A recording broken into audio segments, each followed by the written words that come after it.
Welcome to the Hussey-Mayfield Memorial Public Library's evening read aloud of Black Beauty by Anna Sewell. My name is Miss Robin, and I'm going to be sharing Chapter 11, Plain Speaking.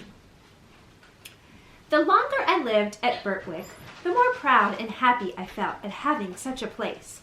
Our master and mistress were respected and beloved by all who knew them. They were good and kind to everybody and everything, not only to men and women, but to horses and donkeys, to dogs and cats, and to cattle and birds. There was no oppressed or ill-used creature that had not a friend in them, and their servants took the same tone.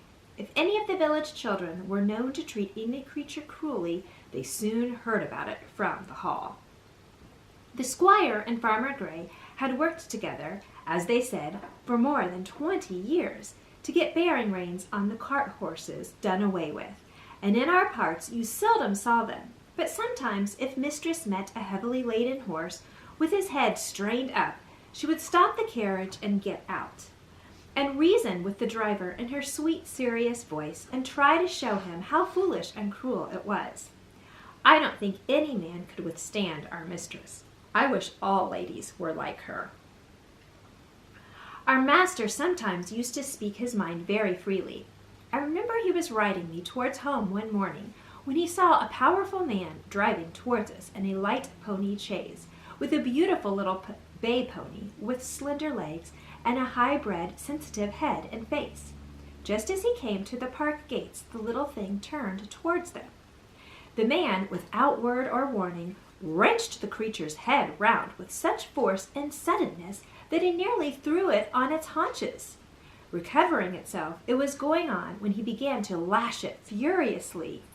The pony plunged forward, but the strong, heavy hand held the pretty creature back with force almost enough to break its jaw, whilst the whip still cut into him. It was a dreadful sight to me, for I knew what fearful pain it gave that delicate little mouth. But master gave me the word, and we were up with him in a second. "Sawyer," he cried in a stern voice, "is that pony made of flesh and blood?" "Flesh and blood and temper," he said. "He's too fond of his own will, and that won't suit me." The man spoke as if he was in a strong passion.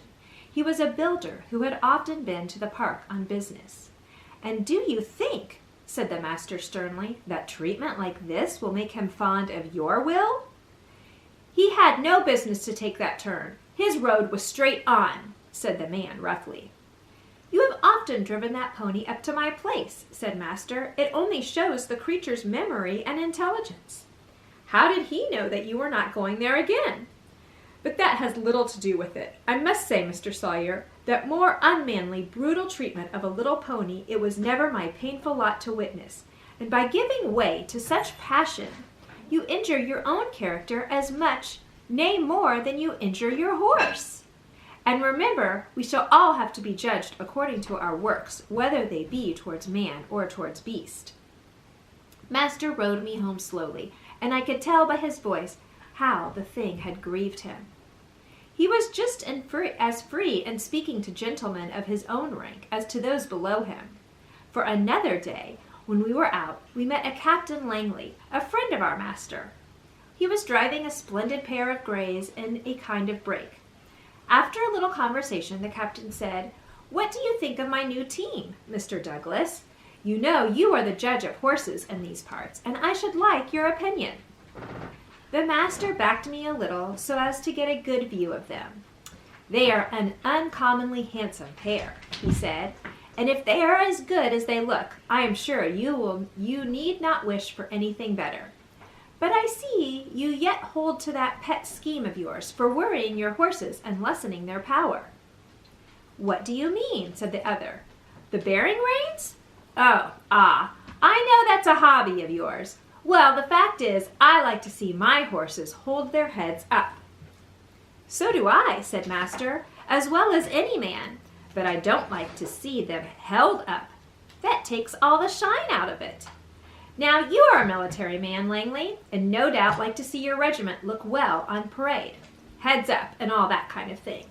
But you would not take much credit for your drill if all your men had their heads held tied to a blackboard. It might not do much harm on parade, except to worry and fatigue them. But how would it be in a bayonet charge against the enemy, when they want the free use of every muscle and all their strength thrown forward?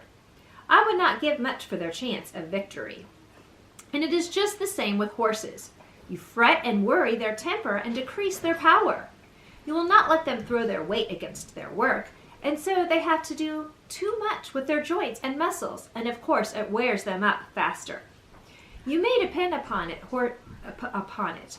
Horses were intended to have their heads free as men's are. And if we could act a little more according to common sense, and a good deal less according to fashion, we should find many things work easier. Besides, you know as well as I that if a horse makes a false step, he has much less chance of recovering himself if his head and neck are fastened back. And now, said the master, laughing, I have given my hobby a good trot out. Can't you make up your mind to mount him too, Captain? Your example would go a long way. I believe you are right in theory, said the other, and that's rather a hard hit about the soldiers. But, well, I'll think about it. And so they parted. And that is the end of chapter 11. And tomorrow evening, I hope you will join me as I share chapter 12, entitled A Stormy Day. Thank you and have a good evening.